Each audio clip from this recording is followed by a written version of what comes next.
Hello दोस्तों, UPSC allrounder में आपका स्वागत है। आइए आज हम बात कर लेते हैं उद्योगों के वर्गीकरण की, है ना।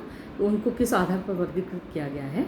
तो उद्योगों का वर्गीकरण कई आधारों पर किया जाता है, जैसे प्राकृतिक आकार, पूंजी निवेश, श्रमिकों की संख्या, स्थान और स्वामित्व के आधार पर। तो स्वामित्व के आधार पर उद्योगों को 3 श्रेणियों में बांटा जा सकता है। पहला है जो सार्वजनिक क्षेत्र के उद्योग हैं, जिसको पब्लिक सेक्टर इंडस्ट्रीज कहा जाता है। ये उद्योग सरकार के स्वामित्व या नियंत्रण में होते हैं। इनका उद्देश्य केवल लाभ कमाना नहीं होता, बल्कि समाज के कल्याण के लिए आवश्यक वस्तुएं और सेवाएं उपलब्ध कराना होता है। सरकार इन उद्योगों में निवेश के लिए देश के विकास, रोजगार सृजन और बुनियादी ढांचे को मजबूत बनाने का इसमें प्रयास करती है। उदाहरण के लिए जैसे रेलवे हो गया, डाक विभाग हो गया, बिजली वितरण निगम हो गया, भारत हैवी इलेक्ट्रिकल्स लिमिटेड यानी जिसको भेल कहा जाता है वो हो गया, साथ साथ में gas authority of India limited, ये जिसको GAIL गेल कहा जाता है। ये सारी इंडस्ट्री जो हैं वो पब्लिक सेक्टर इंडस्ट्रीज़ की यानी सार्वजनिक क्षेत्र के उद्योग की श्रेणी में आती हैं। ठीक है, अब हम बात कर लेते हैं निजी क्षेत्र के उद्योग कौन कौन से होते हैं। इसको क्या कहा जाता है? प्राइवेट सेक्टर के उद्योग, प्राइवेट सेक्टर इंडस्ट्रीज़। ये उद्योग किसी व्यक्ति, समूह या निजी कंपनी के स्वामित्व में होते हैं।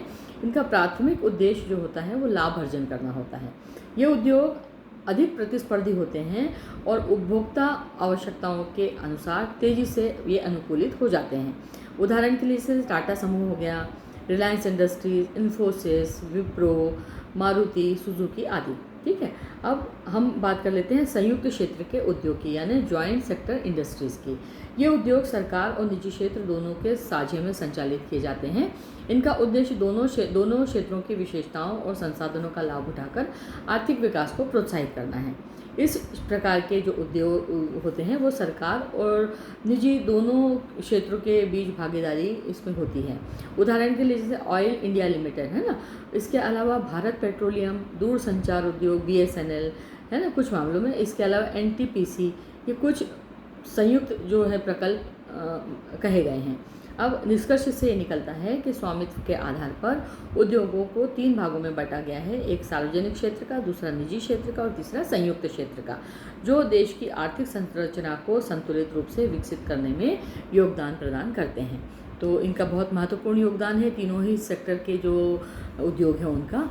तो उम्मीद है आपको जो उद्योग को किस प्रकार से वर्गीकृत, किन 3 भागों में वर्गीकृत किया गया है, आपको ये समझ में आ गया होगा। अगर आपको ये मेरा सेशन अच्छा लगा है तो प्लीज़ लाइक कीजिए, शेयर कीजिए और सब्सक्राइब कीजिए। आपका लाइक करने से मुझे मोटिवेशन मिलता है, साथ साथ में ये आपके लिए उपयोगी भी है, जानकारी भी आपको मिलती है इससे।